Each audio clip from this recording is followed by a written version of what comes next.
Hi guys, आज हम आए हैं मोहल्ला बांताड़े में लेंटर में कंडीटिंग कर रहे हैं, पाइप डाल रहे हैं। यह है सारा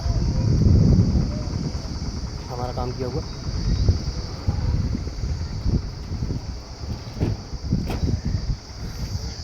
धूप का टेम्परेचर बहुत ज़्यादा होने के कारण गर्मी बहुत ज़्यादा है। धूप में आंखें भी नहीं खुल रही हैं। ये देखिए हमारा काम। ठीक है, आ जा। ये सारा काम हमारा है। हमारा एक मित्र था, फ्रेंड, दोस्त। ये सारा काम कैसा लगा आप लोगों को? लाइक सब्सक्राइब करें, कमेंट में बताएं।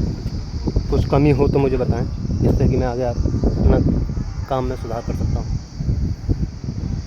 Okay guys, bye.